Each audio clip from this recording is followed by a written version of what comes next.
इतना मतलब लैपटॉप है।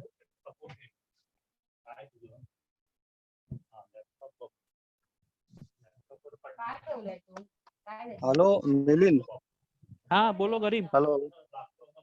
हाँ करीम अरे मैं बोल रहा हूँ, मैंने तुमको। हेलो करीम। को होस्ट करीम हेलो बना दिया है, तो तुम बाकी लोग को आपको किया हुआ है। को हेलो। होस्ट है तो मैं एडमिट कर लेता हूँ उनको। हाँ हाँ, अभी जिसको करना आप कर लो, फिर मैंने आपको बना दिया है और ओके, पुतुल मैडम को नहीं बनाया है। तो ओके, वसला ठीक है। वसला मैडम ज्वाइन करेंगी तो फिर उनको भी आप बना देना। Yeah, Milind, make Vatsala and me the co-host as it was there yesterday. Sangeeta, you, me. हाँ अच्छा, why can't मैं अपना screen enlarge करूँ? करीम करीम हाँ करीम वसला को भी को होस्ट करा दो और संगीता देसाई को करा दो। বয়সের ঘষায় ঘষায় কথা তো পুরনো হয়ে যায়, करवा दो। কি কথা ঘুরে ফিরে আসে তবু। हेलो, वत्सला भी ज्वाइन नहीं किए। ओके अच्छा, why can't I not see my screen? क्योंकि अभी वीडियो पे कोई है नहीं ना। हाँ, सुवर्णा, हाँ हाँ हाँ 4 बजे है ना। I have sent you the. अच्छा अच्छा, एक मिनट भेजती हूँ सुवर्णा, एक मिनट अभी भेजती हूँ। या Hello, am I audible? Hello. हाँ yes hello yes Oh, yes. hello, hi Putul. Yeah, I Karim can't Karim see वसला को anybody. Yeah, होस्ट बना दो। I can't Hey, see hey, anybody. even see right now only audio is available, Okay. not video. Okay. Video will only be available after, I think, at 4 o'clock. Is it Okay, Kareem? fine. Am I right, Kareem? नहीं Kareem is here. नहीं, ऐसा कुछ नहीं है। Video आप चालू अच्छा। करोगे तो दिखेगा, पर अभी किसी का मुझे वीडियो तो- चालू नहीं, इसलिए नहीं दिख रहा है। Okay, तो चालू करिए ना प्लीज, चालू करिए ना। नहीं Yes. मैं नहीं कर सकता, वो तो इंडिविजुअल यूजर चालू करेंगे ना। अगर आपको मैंने- आपका वीडियो दिखाना है Yes, तो yes, आप नहीं, yes, नहीं, yes. करोगे। I have got हाँ। it. नहीं अच्छा, अभी तो आ गया। हाँ हाँ अभी आ रहा है।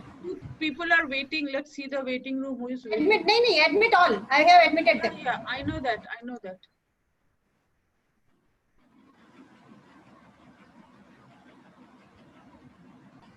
Sangeeta has joined. Is Sangeeta here?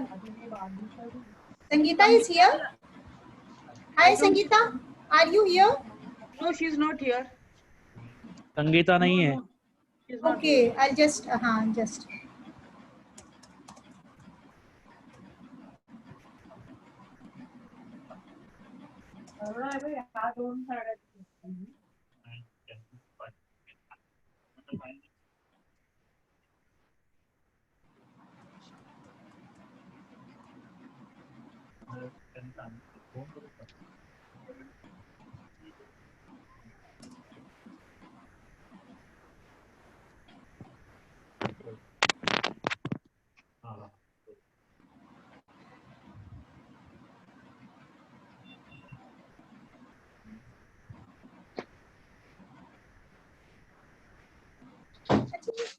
ये वीडियो बीच बीच में डिसअपियर क्यों हो जाता है?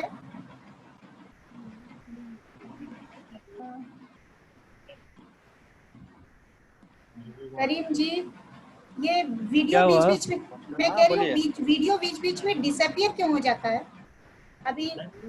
अरे वीडियो भी किसी ने चालू नहीं किया है, इसलिए पर्सनली वो चालू जब नहीं चालू किया है। करेंगे तो इनेबल। नहीं, I am not talking about video, I am talking about the screen. अभी स्क्रीन नहीं है सामने, अभी सिर्फ meeting ID and host and password it is showing on the screen. Screen पर अभी आ रहा था 2 मिनट पहले, वो पूरी स्क्रीन आ रही थी इसकी, अभी नहीं आ रही है। संगीता आई है, संगीता देखो आई है। हाँ, आई जस्ट एडमिट हर। करीम संगीता को भी कोर्स बना दो ना।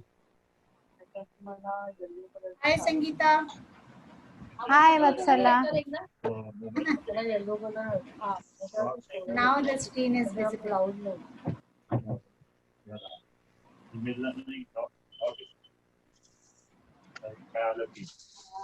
Now I can see. Yeah. I can see. You can hear me I also. can't. Yeah, I can hear you also. I can't see Putul.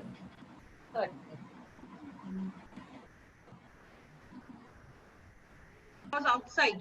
Hello, I was Yeah. outside. Okay, listen. The good news is that Professor Dr. Jain has agreed, but she asked me that she wants to know that who will preside over, who will be her chairperson. So I said Dr. Veena Punacha, the former director. You know, I said. Okay, wonderful. I have just Okay, good. I have replied to her. So It's a great news, Putul. It's a great news. yes, yes. In Ah. fact, she's a big Matlab, name. Huh? She's a very name, not big only, name. not only, she's a scholar. Sangeeta, we are talking about Devaki Jain. Oh, For, is it? for Wow. Neera Desai. Yeah. Yeah, Too See the good. smile on Sangeeta's face. yeah, exactly. You know. Too good. True. Sangeeta will introduce her. Sangeeta will introduce her. Too good. You know, I mean, There is a, yeah. So now I have sent her the mails. I'm just waiting for her confirmation.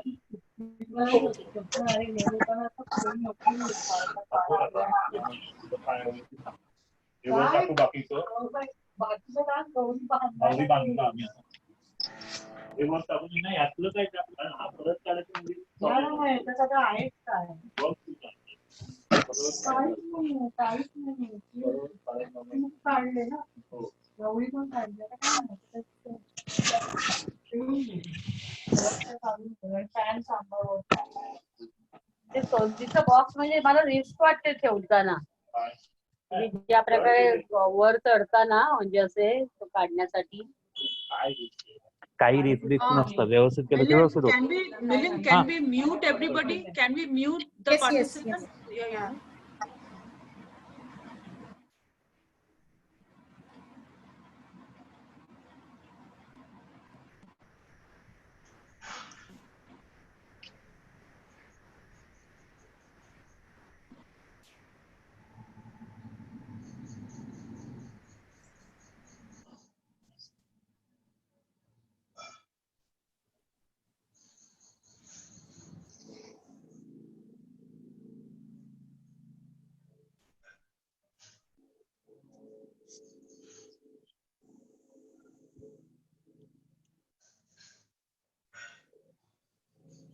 Where is our speaker?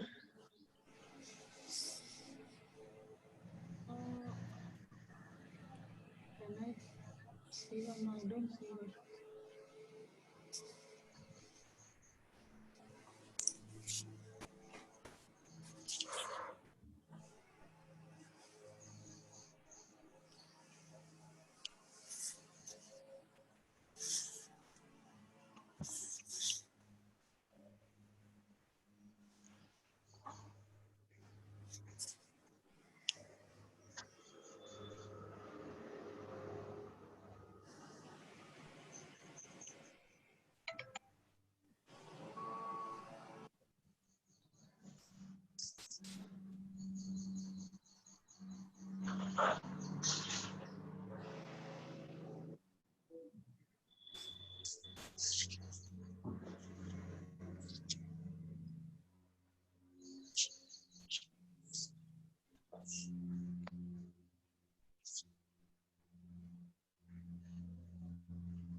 ये बोल तो नहीं समस्या नहीं क्या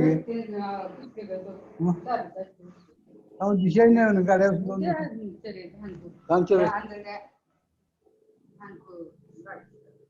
मैं कुछ गाँव से पूछता हूँ आपसे हाँ काम ज़रा कल गाड़ी का घान काट ही दिशाही नाही.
Hello, Professor Amin.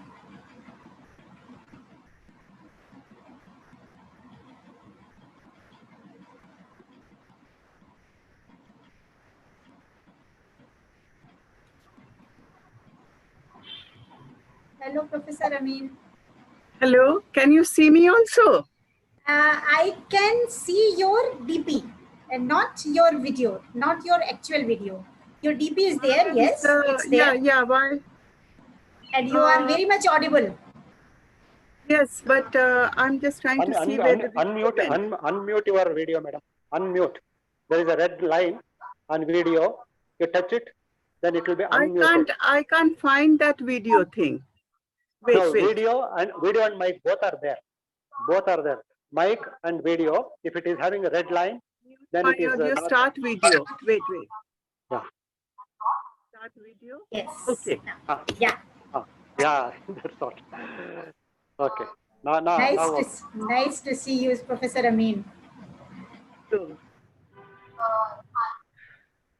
okay. Hello, Putul. Please unmute yourself. Putul, please unmute yourself. We can't hear you. Hello, Tapati Di. Hello. Nice. Hello, Sonia. Nice to see you. Nice to see you, everyone at SNDT. Hello, Ms. Tapati Sengupta. Hello. RCWS welcomes each one of you, all our Thank you. participants. Thank you. It's nice to have you here.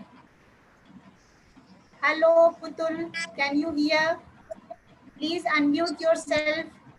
We can't hear you.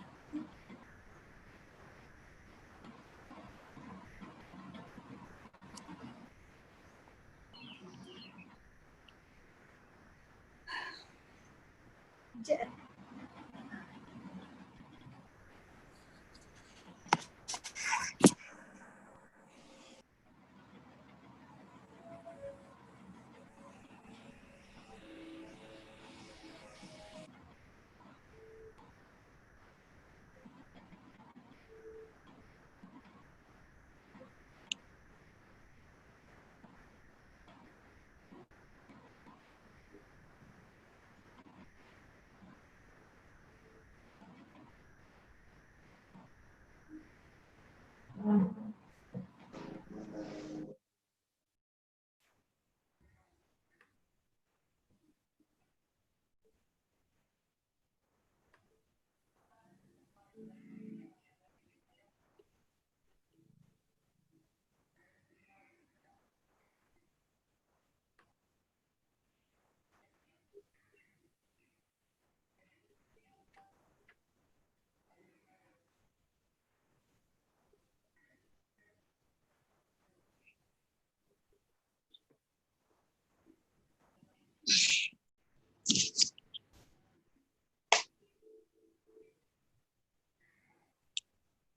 is everybody there? I'm ready. We'll just wait for Dr. Putul Sathe to come. I just called her saying,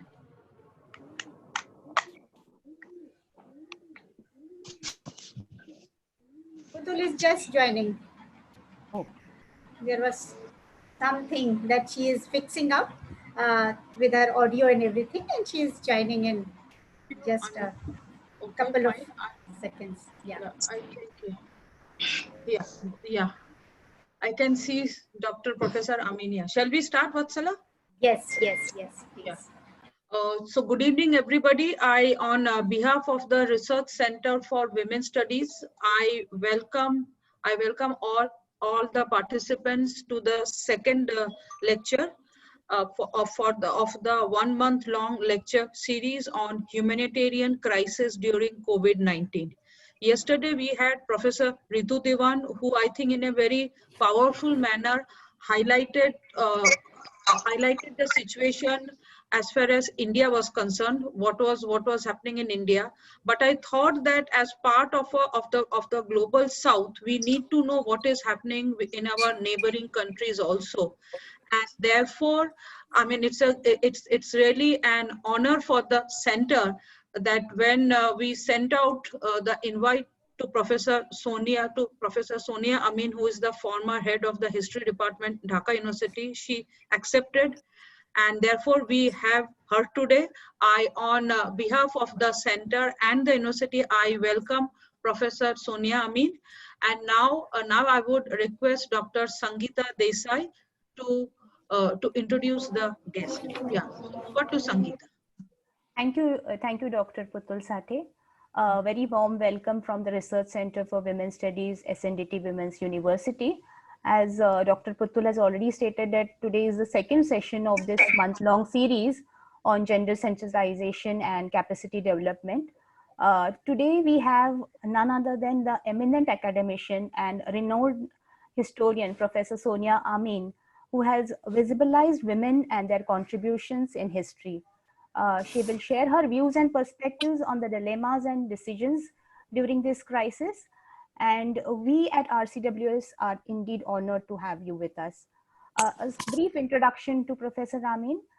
Professor Sonia Amin was the chairperson and headed the Department of History at Dhaka University. She has done her BA, MA, and PhD in history from Dhaka University. Additionally, she has also done her MA in sociology from Northeastern University, Boston. He has taught at Dhaka University for more than 34 long years. Professor Amin's contribution to South Asian history is phenomenal. Her passion for history is reflected in her work, and particularly her work on Rokeya Begum is seminal. She has numerous articles, books, and papers to her credit, which are widely published by national and international publishing houses. She has been invited to teach at various international universities. She has contributed immensely through her writings and research papers in national and international conferences, seminars, and workshops. She is the recipient of numerous awards and fellowships, and I'm going to mention just a few of them here. The recipient of the Atahar Hossain Gold Medal for the best research book on women's studies for the period 1997-98, awarded by Asiatic Society of Bangladesh, Secretary of the Bangladesh chapter of the International Federation for Research in Women's History, Member Board of Trustees, National Museum of Bangladesh. She was also a visiting fellow at the Institute of Social Studies, Hague, Netherlands, a visiting fellow at the Cornell University South Asia program. She is the member of Bangladesh Itihas Samiti and also member of the Itihas Sangsad, Bengal, India. We value her contributions in the field of history and women's studies, and it is indeed prestigious to have Professor Sonia Amin as the resource person for today's session. We welcome you. Thank you so much.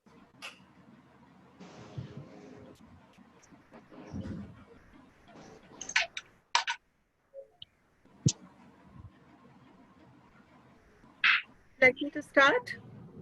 Yes, please. Yes, yes. Professor Amin, please start. Please. Thank you. First of all, I must thank the organizers, particularly Dr. Putul Sathe and her team, entire team at the RCWS, SNDT University of Mumbai, where I was a fellow last year, and it was a wonderful experience. So I'm really speaking to people at a place that I have had the lovely opportunity of visiting and spending, I think, a week. And if we all emerge by the grace of the Almighty from this dark time, I hope to visit that place again and hope to receive you in my city. Now, this is actually a very timely and radical venture to take on behalf of the RCWS, as the speakers yesterday pointed out. Now, the topic that I was given,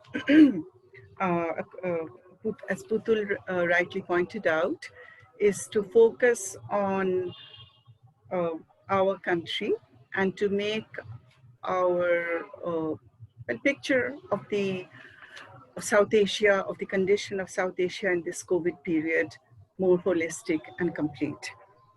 I must apologize at the outset that this is not my special field, and normally I would have been very reluctant and wary to say yes, because I haven't, as you know, social scientists and historians and scholars love to base their observations and their deliberations on studies undertaken. And really, I have not been studying in a proper academic way the impact of COVID on Bangladesh or South Asia for that matter. But of course, it is metaphorically and really a matter of life and death. So there is no way that I could not be intellectually, emotionally, and existentially engaged on a day-to-day basis. So that's my observations. As a result, will be sort of tentative, experimental, somewhat impressionistic, but I have tried my best to base them on the data that I have been able to gather and an analysis, a sensitive analysis of what's going on all over the world, and trying to link our little country and our region to all that is taking around us. I'm sure all of us feel that an event like this has happened very rarely in human history. Those who study the history of pandemics and illness in human history, and now I realize how important that is, I think will concur with me in saying that this is probably unprecedented.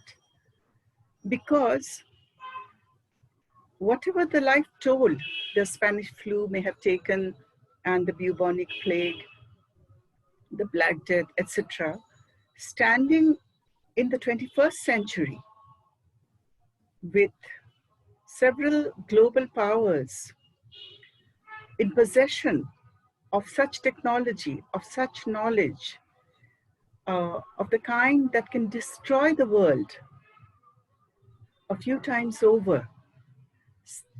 Poised as we are on the edge of such cutting-edge technology, we are helpless. I don't think humanity has ever been so helpless, despite being equipped so well. Now, this well should go in quotation marks because, and this is something that I teach part-time at a private university, and I tell my students that I saw a beautiful poster on the internet where it said that let it be recorded for future generations that the powers that could destroy the world, the planet,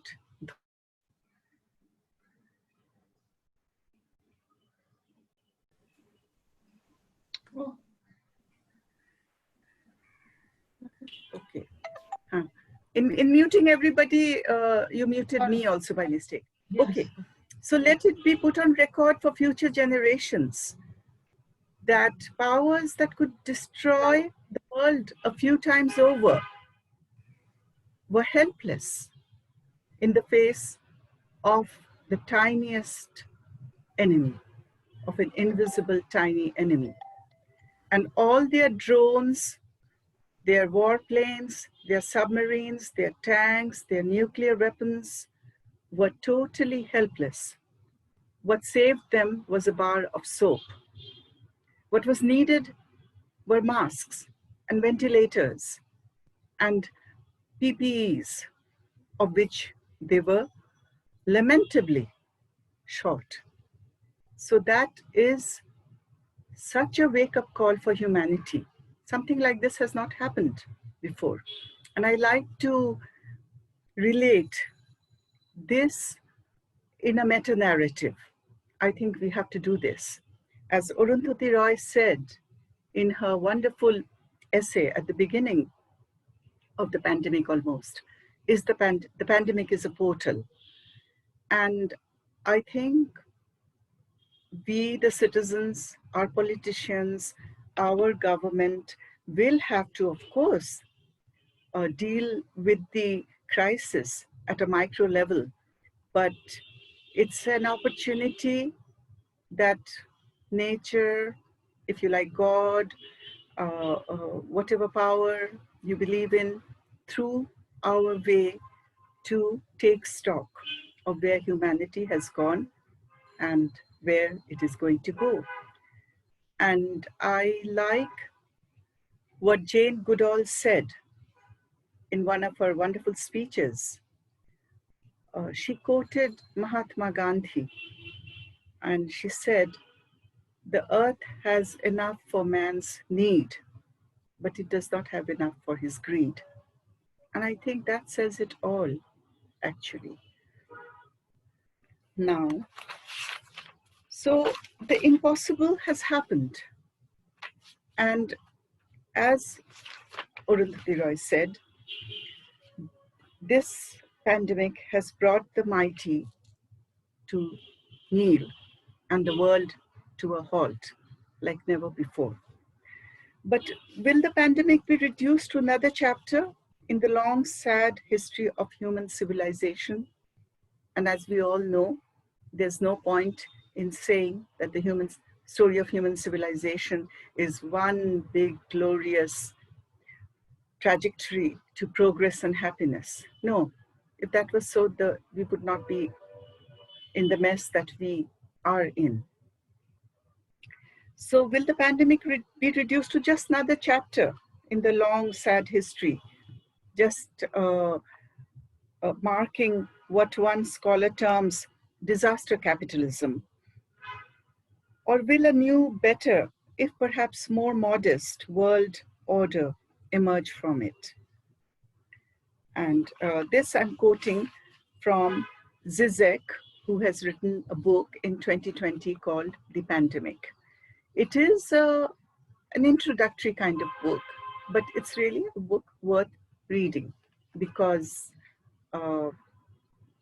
it is a beginning. So the question that confronts us is, will it ring in the death knell of predatory capitalism, the worst kind of capitalism in history? That's what we are living in. And self-seeking neoliberalism. You know, there was a time when we were a bit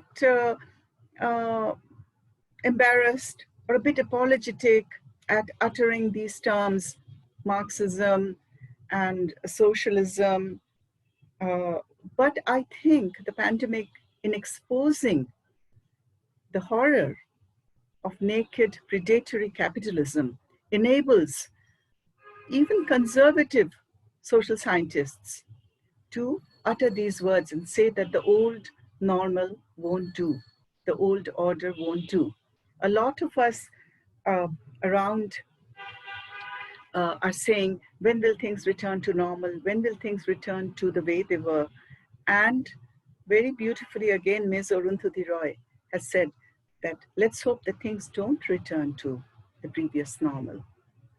Let's hope that we can pass through the portal and enter a new world order.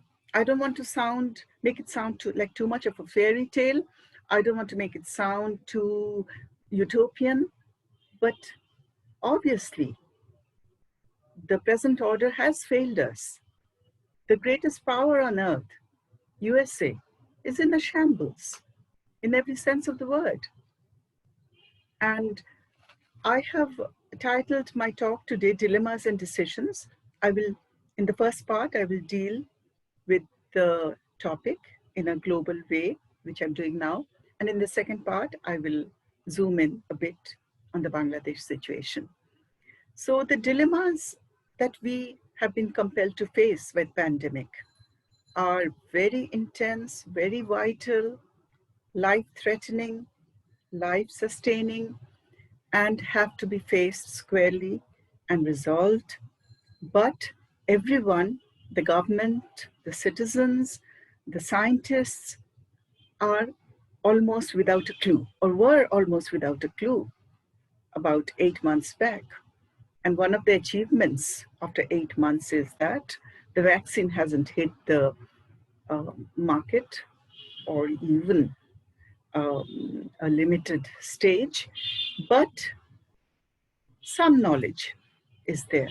Even though this virus is terrifying in the sense of being so mysterious, being so unknown.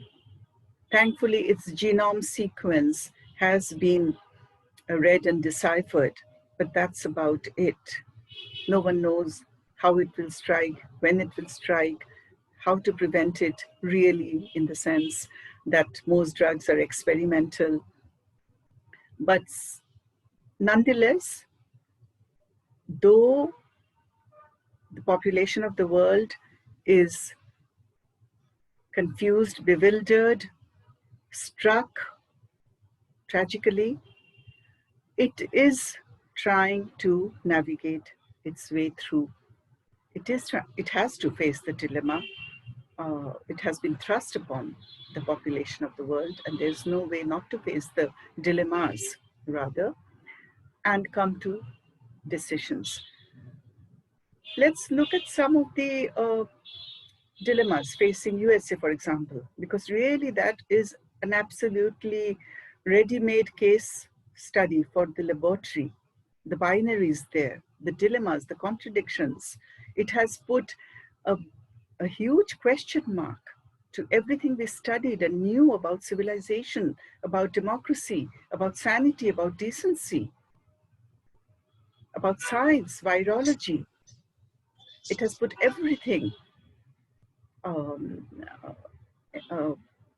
the table, and it is being debated.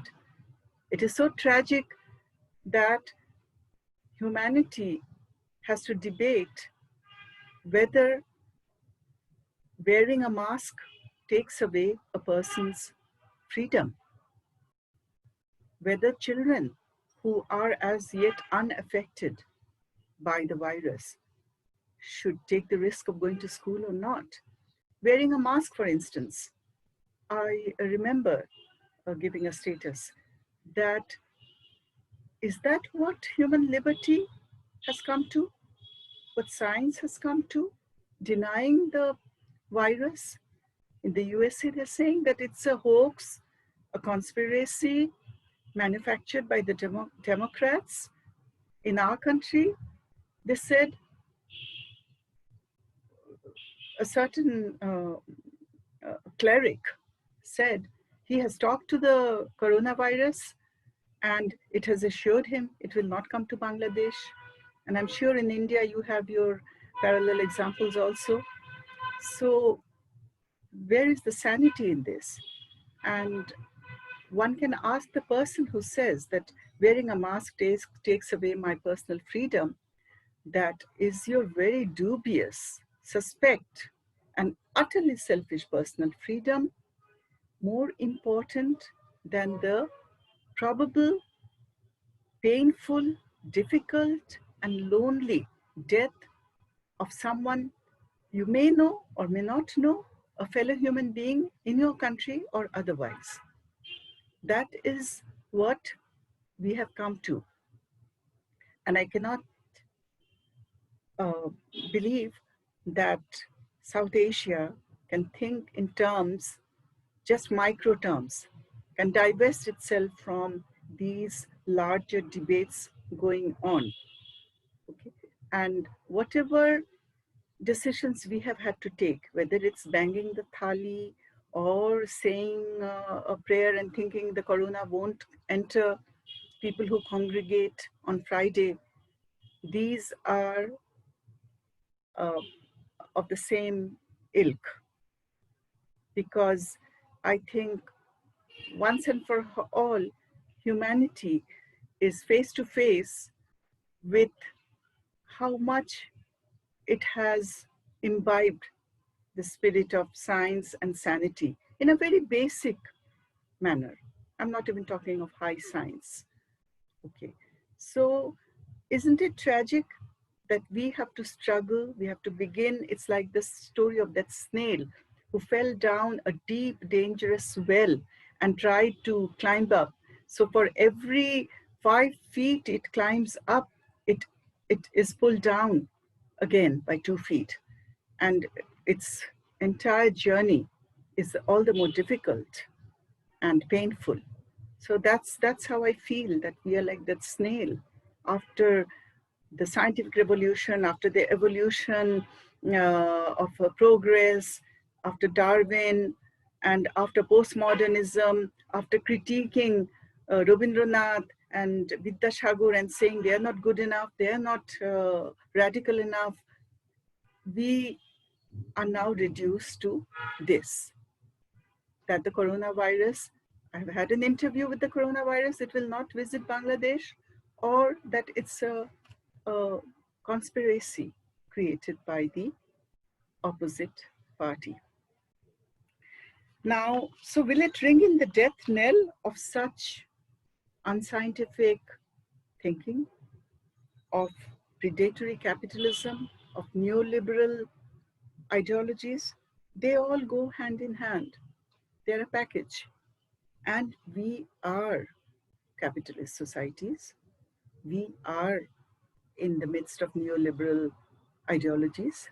That's what Bangladesh has to wade through. And I think that's what India has to wade through too, because that is the new world order. And when I teach the history of civilization, I remember while doing the chapter on capitalism, that's more or less the dominant world order now. But now we are at the crossroad of a portal that should we allow it to be the dominant order. And as I said, I don't want to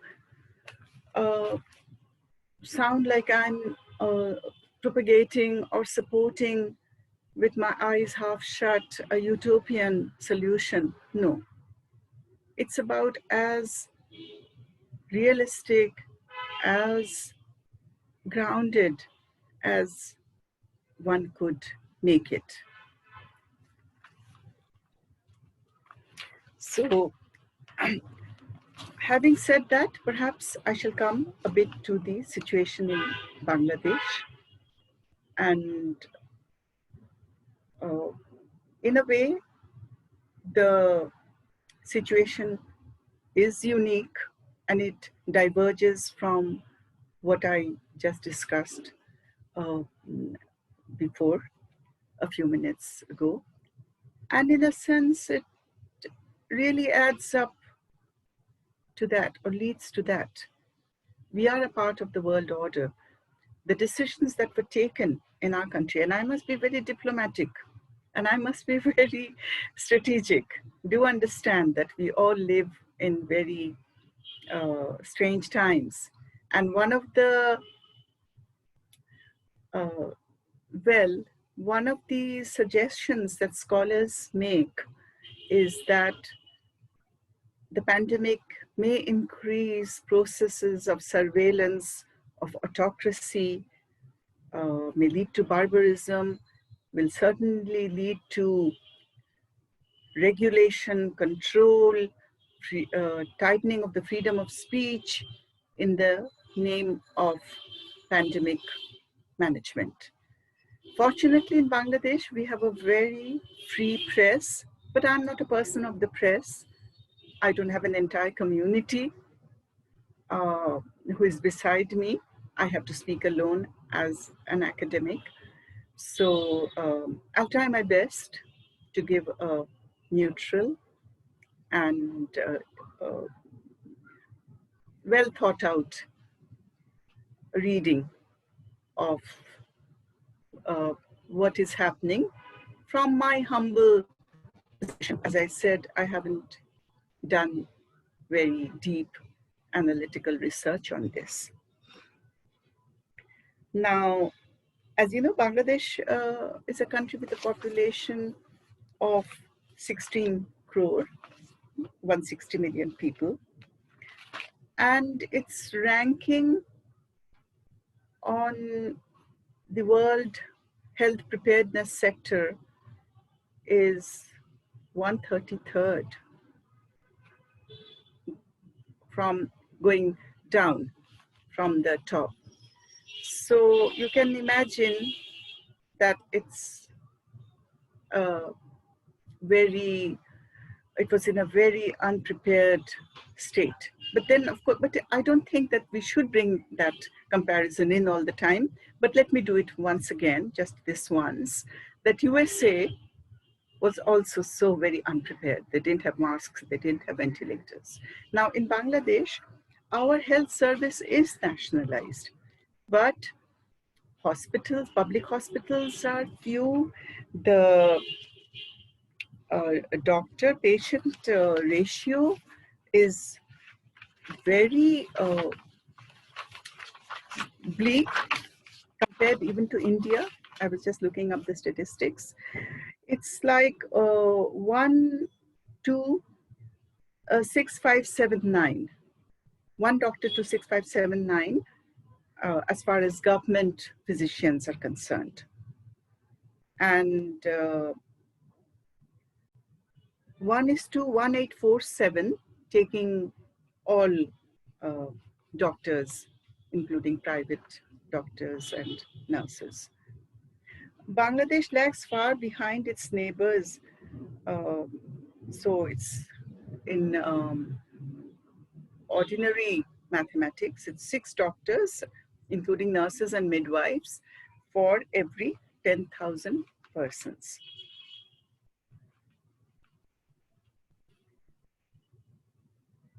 The average age is about 25.7 years, 26 years. And that may have been a factor in why the mortality in this pandemic is low. Okay. Now, when the pandemic hit us, I remember, let's say mid-March,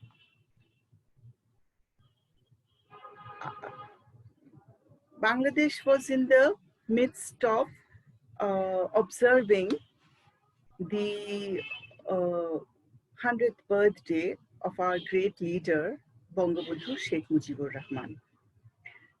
And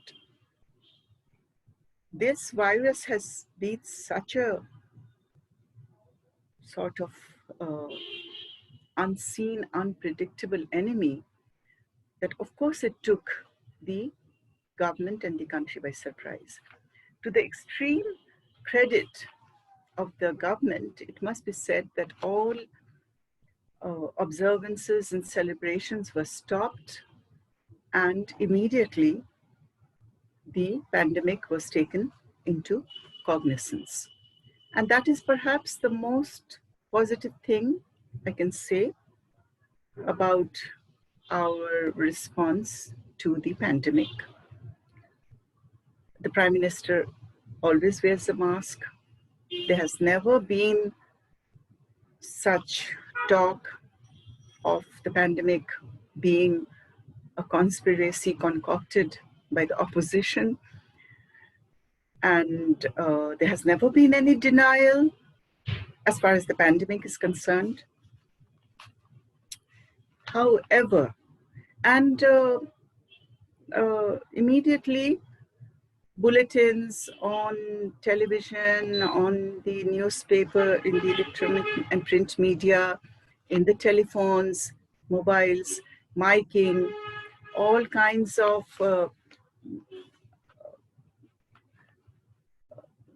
media were used to circulate and disseminate measures to tackle the COVID crisis. And we are a very critical people. And the talk shows are absolutely lively, very vibrant, very radical, very honest. I would advise you to, go to YouTube. Of course, they're mostly in Bengali, but these things are very widely discussed, and they were very critical of the measures from the very beginning. Like, I'll give you a small example. Samajik duratto is the term for social distancing. We are very good at quickly coining Bengali equivalents. And then people on the talk show said that, oh, this is very inapt, because what does the person in the village working on the rice field understand of social distancing? The WHO gives guidelines and we just sort of lap it up without matching it with social reality. So there was all kind of criticism from the very beginning. But the real criticism is the confused messages sent out by the government mouthpieces. Now, before saying why it's confusing and why everyone is confused, I must point out that almost all the governments all over the world had no consistent, well thought out plan, except perhaps, those a few Far Eastern countries who had already experienced SARS virus, and African countries which had tackled Ebola. Other than that, all over the world, everyone was in a pandemonium. All governments didn't know how to respond. The WHO itself first recommended masks. Okay. And then withdrew, did not recommend masks, and then heavily recommends masks and says that's the way to save lives. Now, in Bangladesh, similarly, there was no consistent policy from the top. I'm just going to discuss the economy, the health. These are the two aspects that I will discuss, the economic sector and the health sector. Now, it seemed that there was no consistent, concerted guideline emanating from the top. But that can only happen in an authoritarian state, or the countries that were very well equipped and handled the pandemic very well, as we know, are the countries that were either highly regimented and socialist like China, or semi-socialist and well, like Vietnam, and those nations which had once upon a time a structure of socialistic healthcare like Britain, and the Scandinavian countries where healthcare, universal healthcare is free. Those are the countries who were able to tackle this. Other than that, the governments were at a total loss. So were we. So consistent policies did not seem to emanate from the top regarding what should happen. There was a lockdown. They called it a shutdown. There is controversy, like there will be controversy about everything.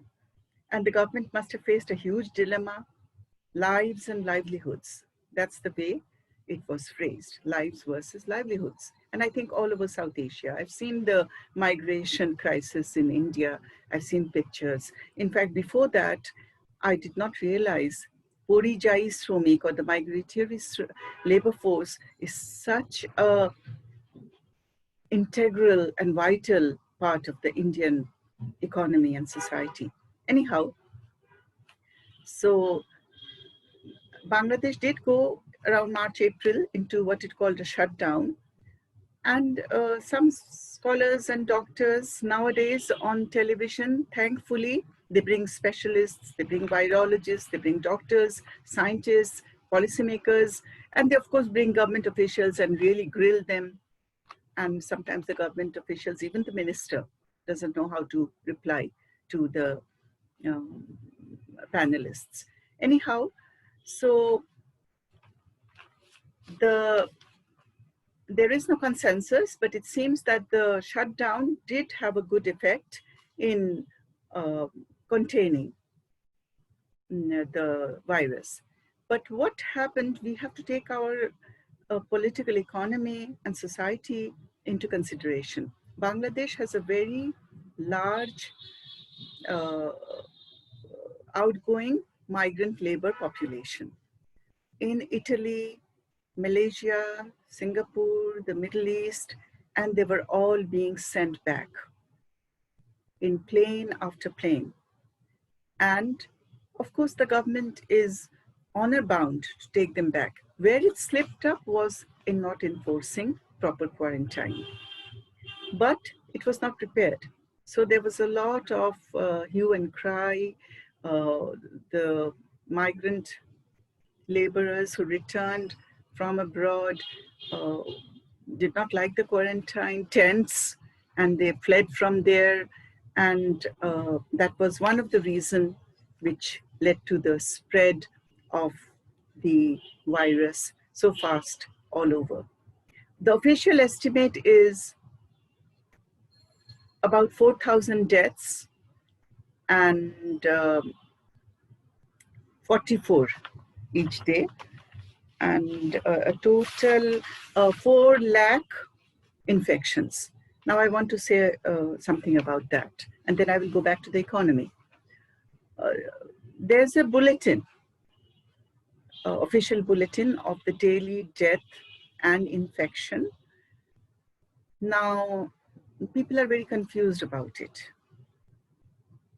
They're confused about whether it really reflects the reality, given that there is not enough testing. A very small population is being tested every day. They had, I think, 3,000 infections today. And the testing is 12,000 or something in that range out of a population of 160 million. That's just a drop in the water. That's a reality. Anyhow, but there is, given that our resources are limited, there is, one can draw a graph based on that. And so 44 deaths per day, 4,000 all told. Now, the interesting thing is that like the graph and pattern, the pattern of the graph in other countries of the world, there's a peak, then there's a flattening, then there's a drop. In Bangladesh, the graph is very bizarre, very strange. It goes up, it goes down. What should have being at a plateau didn't stay at a plateau. So it seemed like a very strange graph. So that means the infections come down, and in that sense, we have been sometimes successful in containing it, but then it rises again, both the infections and the death rate. And one possible explanation, because as I say, the studies are yet to be executed and completed. One possible explanation is that 3 or 4 measures were not taken, or taken, whatever way you look at it, which contributed to this helter-skelter graph in our country. One is the migration laborers, as I told you. They came back, and that was long ago though, and there was no proper quarantining measures for them. The other is the garment, the entire fiasco with the garment sector, and I will discuss that. The third is the religious platforms, the festivals. 2 Eids went by, Eid ul-Azha and Eid ul-Fitr. And there was a whole lot of mobility from the village to the town, especially from the town to the village.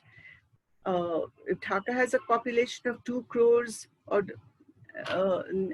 thereabouts, the capital of Bangladesh. 1 crore is a temporary incoming population, migrant population, which comes to Dhaka for its livelihood. So that festivals, this was allowed. Religious gatherings were in Saudi Arabia. The holy mosque, Kaaba in Mecca, was closed. The absolute apex of the Islamic world. Mosques were not, it was not mandatory. It went in the form of requests, somewhat like the Ratha Yatra, and I think some festivals took place in India also, that not very stringent measures were not clamped down, not like in Saudi Arabia and other Muslim countries, which all other Muslim countries hold as the ideal. So here, there were requests from the government and instructions, but not orders, okay? So that, some scholars think, may have contributed in this graph not flattening. The third is for the periodic research is allowing the businesses to open. A lockdown / shutdown was attempted, and then it was totally taken off. This was the dilemma the government faced, lives or livelihoods, and it opted for livelihoods. And I will not make a value judgment here, but I will try to just very briefly say what the reasons behind this and what the justification behind this may have been. Now, the garment sector. Bangladesh is heavily dependent on 2 foreign exchange earners, the garment, the ready-made garment sector. It has made a huge name for itself in that, and the migrant labor that goes abroad. And both were hit by the pandemic, and both had a very vital role to play in the way the pandemic trajectory took place in Bangladesh. Now, the case of the migrant labor during pandemic, what are the employment? Yes, I'm just coming to that. The government decided to not go for lockdown or shutdown, and decided to open everything, small businesses, thinking of the small businesses and the livelihoods of the nation at large.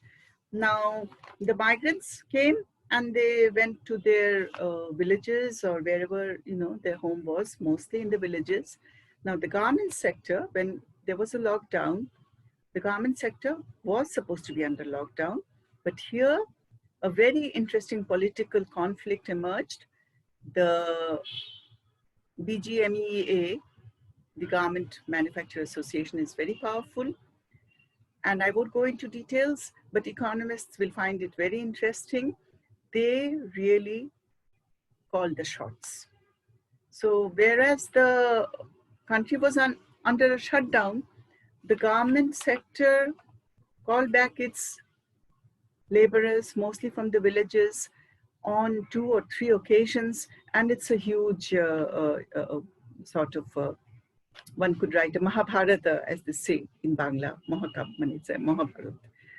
Such a huge story this is. They're coming and going. As far as the pandemic is concerned, the government is saying the factories should be in lockdown. There was some quasi decision making there also.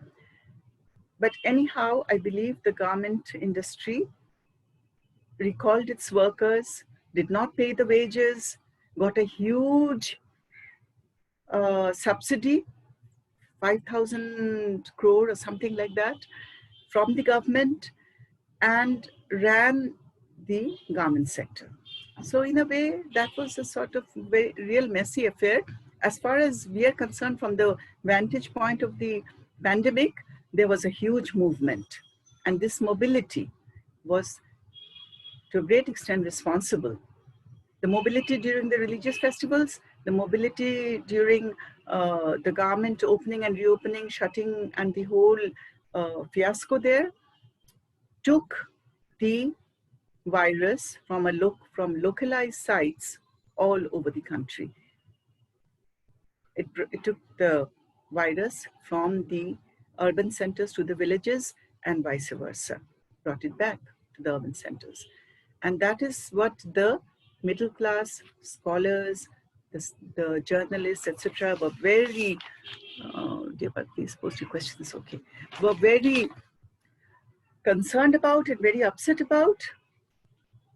But as I said that, no, there wasn't much, there was some consistency, but not much. And there was not much anything could do. We were very upset and constantly listening to talk shows where the panelists said that why isn't there a total lockdown, why isn't there curfew, section 144, etc. But it now emerges, now that 8 months have passed, in hindsight, that the government did take a decision of livelihoods over lives. Because in any case, the mortality rate of this disease is not tragically high. The infection rate is, and that's the danger. But surprisingly, WHO had predicted 5 lakh mortality in a study. And according to the official report, it's 4,000. Okay, let's say that we lack the resources. Let's multiply it by 5. Even that is within a reasonable limit. Now, the government laid emphasis on ensuring that the economy moved in its own way as much as it could. It opened up businesses, as I said, shopping centers where the lower range business retailers, the shops could also start functioning. But they didn't have many customers. That was our reaction. The citizens were cautious and did not want to go in the beginning. But the government opened up because someone asked me what was done for the livelihoods. So the garment sector, which is sort of another story, was operating in its own way. And other businesses opened up. And in the villages, there was a bumper crop in March, April. And I think, judging by what the economic analysts say, one of the major fears of the government was that there should not be a famine. And there was not. And I have heard that a lot of the grain has been bought from the farmers and kept in store. So these are things that have to be thought of also. Now, what has happened to the mortality? The rate is 1.34 in that region. Now, what exactly happened to the mortality predictions? I think years hence, people will be studying the case of Bangladesh, that what really went on. You cannot hide a dead body, as I say. And we have a lot of friends. There are domestic helpers. We are constantly in touch with them. I talk to them. My friends, other social scientists. I relate to the villages at least, once every week. I make a phone call, friends, relatives, whoever is there. And the scenario is relatively healthy, if one can use that word. So now what the reasons for that are still undiscovered, will be for the future to unravel. Could be the age median of the population of Bangladesh, could be the BCG injection, all kinds of the weather, whatever, I don't know. But it's true that this much scientific data has been, I think, accessed, that in the bastis, like we have a lot of bastis, you have Dharavi, and we have Kuril, Begum Bazar, about 56 to 60% of the inhabitants, most of whom are not old. They are hardy and in a very active stage of life. That about 56 to 60% of them have had COVID and survived. So I don't know if we can say that the move is towards herd immunity.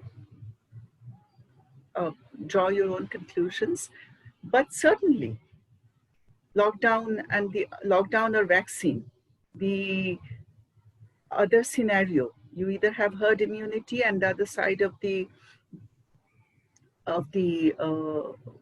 barrier, or the other alternative is vaccine or lockdown.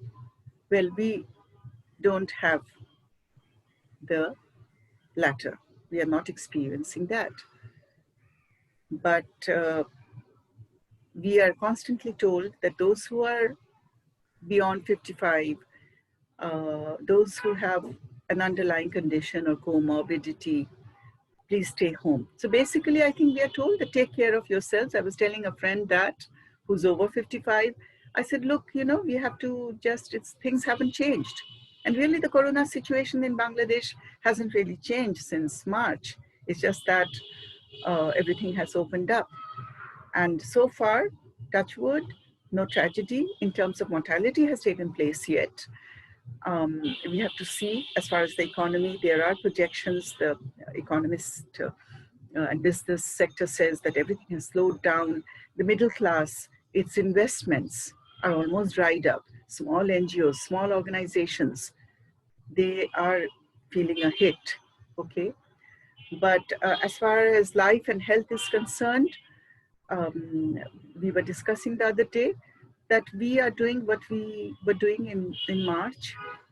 The 30% of us are staying indoors and not going out. Fortunately, we don't have to go out to earn a living. So that's the economy. A very mixed situation. If I sound somewhat, let's say, not very coherent and not very systematic, it's because I think partially the system is like that. I'm also trying to understand what's going on, what's happening. And if anyone understands what's going on and what's happening. Now, what has the pandemic exposed? And how much time do I have? Do I have to end in 5 minutes or something? Sorry. How much time? 5 to 10 minutes. I mean, Okay. yeah. Now the health sector. It has been exposed. The economy, we are, as I said, and I think I will end on relating it back to neoliberalism and capitalism. Now, health-wise, we weren't supposed to be in this mess, or were we? A lot of the people who have died, of course, a lot of the people we have learned about. And we learn about it from television, from the print media, or by word of mouth.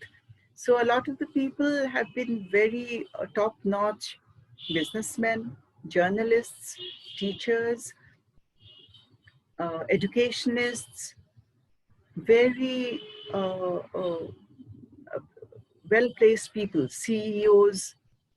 Some of the richest families in Bangladesh have lost members of their family. And I heard an analyst on television say that this is the first time that these people had to get their treatment in Bangladesh. Normally, they would be flying to Bangkok, to Mumbai, to Madras, Bangalore, and failing that, Kolkata, Vellore, America, for the better off. This time they could not.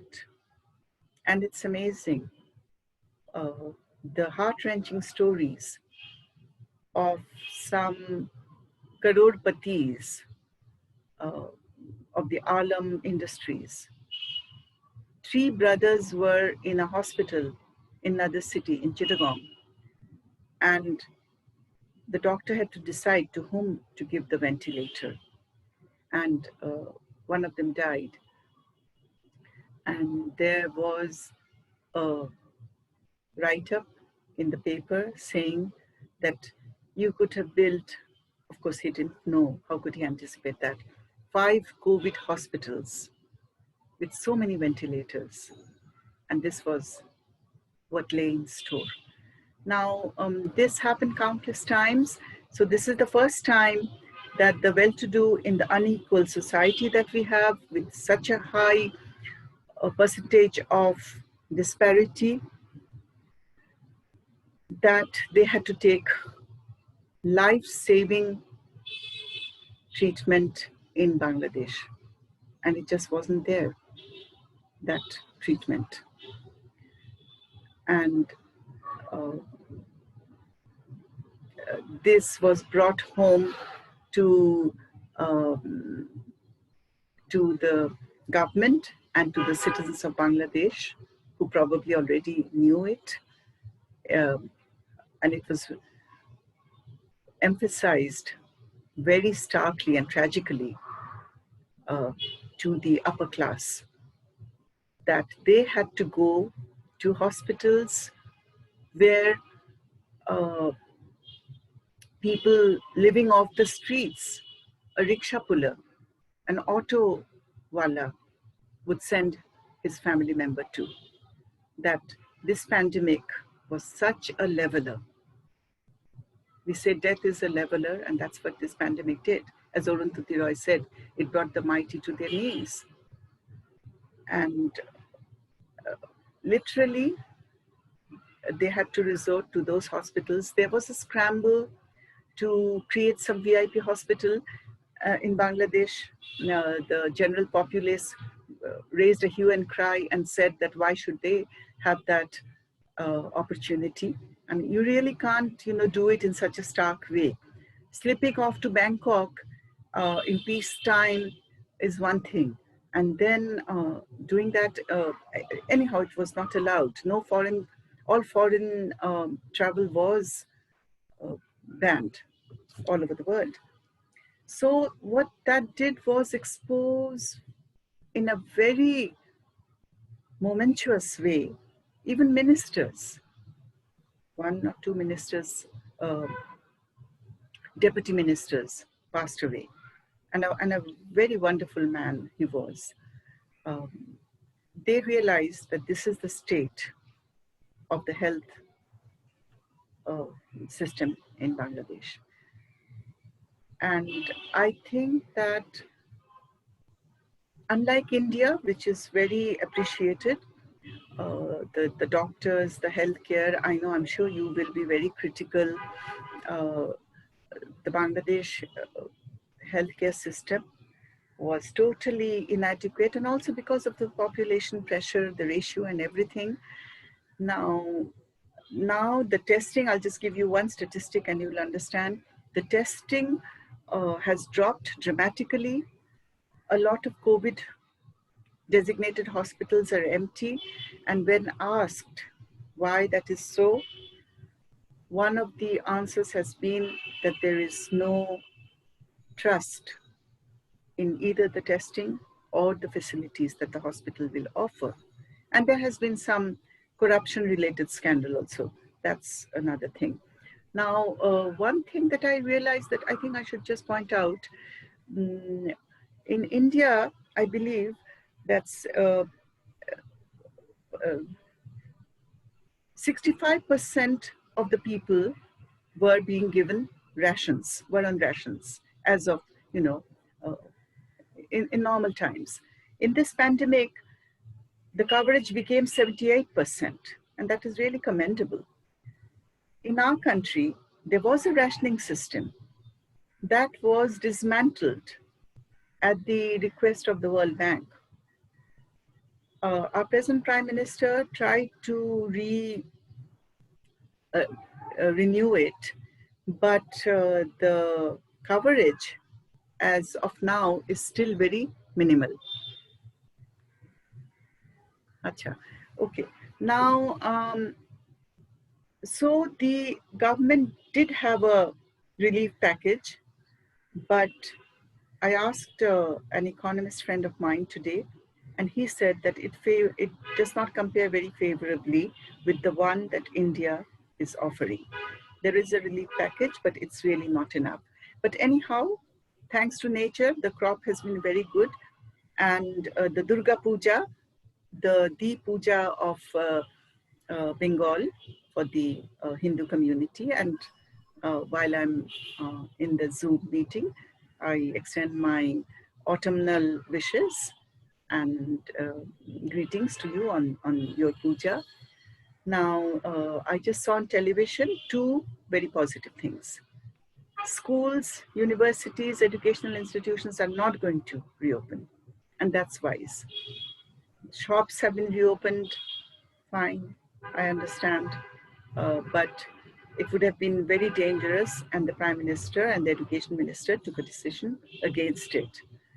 And the director or the chief of the Hindu Bodho Parishad, the Puja Ujjapan Parishad, just announced that there will be mandaps, there will be puja gatherings, and it's a very big affair in Bangladesh, the Durga Puja. But there will not be a Shobha Jatra. I think there is a procession or something, or maybe it's on the day of the immersion. I'm not sure, I'll have to look up the news.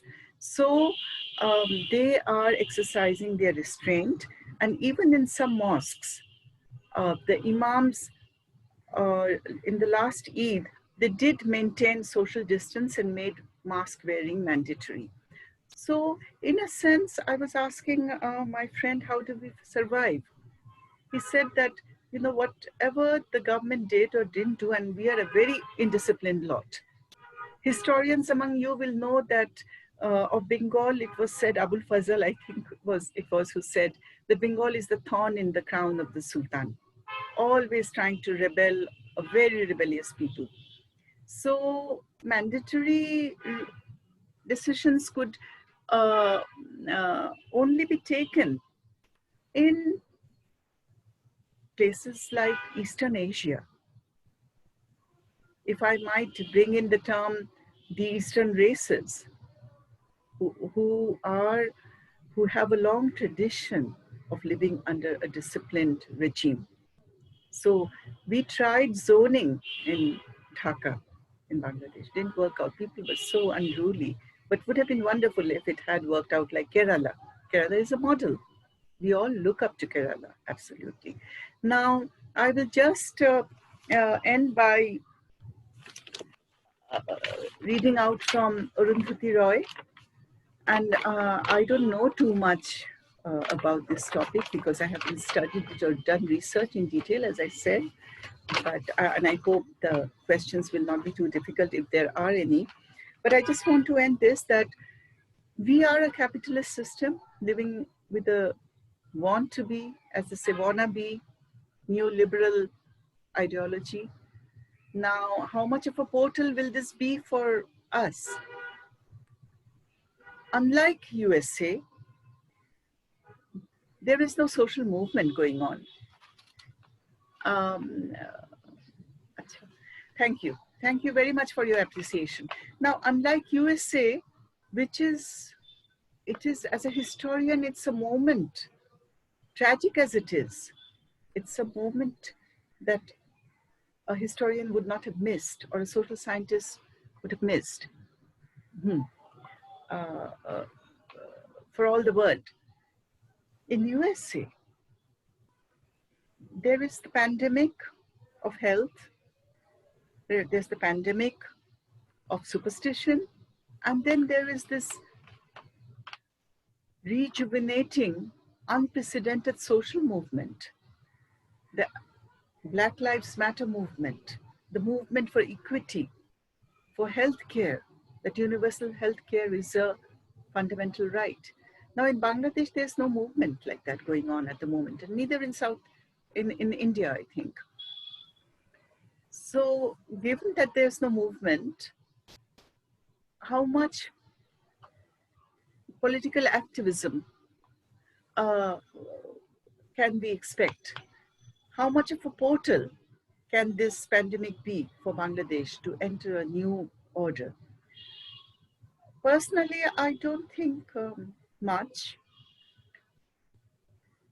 but in one sector, it will, and I hope it does, force us to rethink our political economy and our social structure, that is in this health sector. It has been exposed starkly, and I think the highest, from the highest to the lowest,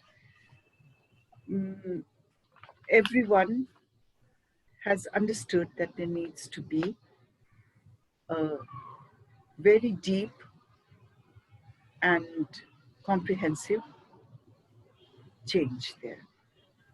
Now, Arundhati Roy, our minds are still racing back and forth, longing for a return to normality, trying to stitch our future to our past, and refusing to acknowledge the rupture. But the rupture exists. And in the midst of this terrible despair, it offers us a chance to rethink the doomsday machine we have built for ourselves. Nothing could be worse than a return to normality.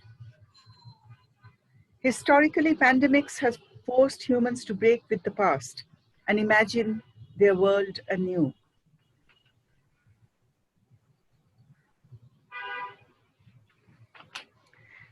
This one is no different. It is a portal, a gateway between one world and the next. Now, with that, I end my talk, but there was a question here, and I'd just like to answer that, of course, herd immunity is only possible with 70%. But, and it's also, if you ask me personally, it's a cruel option.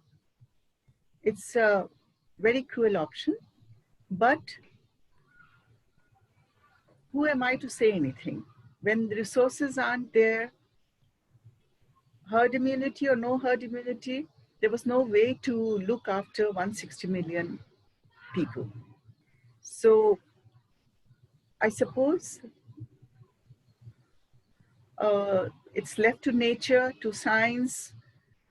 The tragic thing would be if we had a chance of overcoming this in a gracious way, if not a grand way, and we didn't take that chance. Even with our resources, could we have done better? That question will apply to all the countries of South Asia, to India. Could the planning have been better there? Were there mistakes? To Bangladesh, to Pakistan, which I haven't studied at the moment, to Sri Lanka, and so on. So thank you very much. Madam, thank you very much for your wonderful comparative presentation of India and Bangladesh. Madam, you were telling Yes. about the number of testing cases. Can you speak up a bit loudly, please? The number of test cases have come down in Bangla, you said. Okay, it's because of something going on there. That's there in India also. In private hospitals, the test will be positive. In government, it will be negative. Those things are there for the same person. Anyway, but Bangla, the condition is not pathetic, madam, because in my Can you write down your question, please? Because I can't hear properly. In April, the death rate in Bangla was 2%, whereas it was 7% globally. But in May, the death rate has come down in Bangla to 1.5%, and at present it is probably 1.28%. So in that way, the death rate is comparatively low in Bangla. Is it, madam? Yes, yes. As I said, it is comparatively very low, very low. Even though there is confusion about these statistics, as I told you, there is confusion about these figures. Though they are the official figures, and because we don't have the resources to do the testing, but even if you multiply that by 5, it is very low. That is very surprising. It is surprising everybody, thank God, in a very good way. But people keep on saying, look, in April they said in May there will be this massacre. In May they said in June they said July. Now they said August, and in August they're saying September. They said wait for the 2 Eids. This movement in the Eid may lead to a great change in the whole statistical picture, but the change hasn't come yet that we can apparently see. Yeah. Thank you, madam. Thank you for your wonderful no presentation. answers to that. Okay. Yeah. Yes, madam. Thank you, madam. Thank you. Wonderful presentation, a comparative study you have given. Thank you, madam. Thank you. Who are you? Can I ask who you are? Madam, I am Dr. B. Gopal Singh, Professor of Economics from India. You are fortunate to have the Peace Nobel Prize winner that who has given the microfinance, which is a model to the world, Muhammad Yunus. We have met him twice. A wonderful contribution. Who is a model? Who is a model to the world? Who is a model? Muhammad Yunus. Oh, okay. He's from Bangladesh. You should come to Bangladesh and do research. Yes, instead madam, of yes, he's very celebrated, but there are a lot of researches on him and his work. Even Fazle Hassan Abid, who died in this pandemic, who established BRAC, Bangladesh Rural Advancement Committee. His is a model also, which was followed, I believe, in Afghanistan. So what I would like to say that there's an economist, and there may be others in the audience, and that is my one chink in my armor, economic analysis. I'm glad that you liked it. Thank you, madam. Thank you. Thank you, Professor Amin, for the insights, the myriad manifestations of the pandemic. And as pointed in your lecture, you have brought out how the present world order, which was about to fail, has actually failed, and we have come to the crossroads of a new world order, which more seems like a portal, according to you and according to Arundhati Roy, and that the humanity is about to enter that portal. it has led to much bigger debates because of this pandemic, and the fundamentals of the world has definitely got shaken. And as you rightly pointed out, that the capitalist society has been brought to its knees, and pandemic was a great leveler. One of the questions that I have is, how has the civil society geared up in Bangladesh for this humanitarian crisis? And then I'll ask Putul Sathe to, yeah, this was a question. That's a good question. Now the civil society in urban areas is that vulnerable part of the population that falls in the 30%. The older, the the intellectuals, surprisingly, the intelligentsia has been negatively affected by the coronavirus. I think the reporters, it's the nature of their work. Other than teachers, a lot of them have passed away. A lot of the senior veterans of the civil society, our intelligentsia, did pass away. So there is no movement out in the streets as such. Now you could say there could have been an online movement. There is no concerted online movement. But if I take electronic media, on television, on the talk shows, on the commentaries, as an arm of the civil society, they are very, what should I say, very active, and they are very actively involved, very critical, very watchful. They are there, but not on the streets. There's no. Thank you so much, ma'am, for this wonderful informative session. Putul, Dr. Putul Sathe, head of department, will now give her vote of thanks. And in fact, before I propose the vote of thanks, I had a simple question. In fact, I was just thinking that in India, civil society has played a very important role, to the extent that basically at times it has taken over the role of the state. And then you had a very senior intellectual like Pratap Bhanu Mehta writing that the migrants don't need the middle class sympathy. In fact, it's the state which should rise to the occasion. So in as far as we can say that as far as India is concerned, there was a critique of the state in a very powerful manner. And also during the pandemic, we had the Ram Janmabhoomi Puja, the temple puja, and there were so many other things which were simultaneously happening. And I think in that sense, Indian even media, at least the English media, was quite critical. So basically, I would like to know that what did the vernacular media in Bangladesh stand up for the common man? Yes, very much so. Very well pointed out. The vernacular press, if you mean newspapers, the print. Yes. And I think I don't know too much about it. There were one or two or a few arrests. Some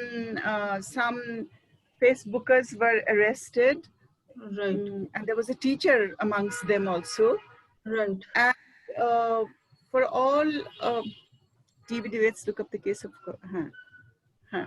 right. And so there were one or two arrests, and there has been a lot of protest against that. The arrests were, I think, for being critical of the past health minister, whom they blamed for the dire mess that the present health situation is in. Right. I think the same is the story here also. I think the same is the story here, but then different stores have, different states have different stories to tell. Like in Maharashtra, we are doing a good job. That is what at least media would like us to believe. Kerala, of course, is leading. Anyway, I think this dialogue can go on. So now on behalf of the center. Kerala is leading. Putul, what did you say? Kerala is leading in what? In the control and as far as the health sector is concerned, but then they have a long history also. You know, there has been the process of decentralization, which is lacking in other states, and the left government, that credit should be given to the left government, that they have basically worked at the grassroots level, something which the other states haven't done. And in sharp contrast to that, we have the case of Uttar Pradesh, where the chief minister is in a complete denial mode. So different states have different stories to tell, you know. I'm sure, I mean, the Indian audience here will bear me out. Yeah. So of course we can go on and on, as I said, but I think we what have about to end. Putul? Uttar Pradesh will be different from Delhi, right? Which is under Kejriwal. You have, I mean, of course, this is a Zoom How meet. is Kejriwal? How did Kejriwal tackle has it? managed well. Kejriwal has managed well, but then, of course, as yesterday Professor Ritu Devan had pointed out, that the doctors were not paid their salaries, and there was a hue and cry. Plus the ASHA workers, that is the women health workers, you know, the health were actually working on the, the frontline health workers, and in that way, gender has figured in a huge manner. But anyway, as I said, this can go on and on. But so I think on this note, rather, I should say, we end this. We end this session. So on behalf of the center, I thank Professor Amin, who has been very gracious enough to accept the invitation, and frankly, and of course, not frankly speaking, that's a very wrong way. In fact, it was a very informative, we can say, session, because here we hardly get to know anything what is happening in our neighboring countries. Thank you for the thought. Yeah, so that is the reason I can see, I can see that in the chat box also people are asking, because we hardly get to know anything. We hardly get to know, so apart from the just a little bit small report here and there, I'm talking about the newspaper. I don't know about the electronic media. I'm talking about the newspaper. Mainly I'm referring to Indian Express and to the Hindu. So I thank you. And I think on this note, we end the session today. Our next session is on 28th, which is Friday. And the lecture will be delivered by Professor Vibhuti Patel, who will be again talking about a very interesting aspect, that is that of reverse migration. So I hope to see everybody there. And so I take leave, and thank you. And thank you, Professor. Thank you so much. Thank you. It was a pleasure.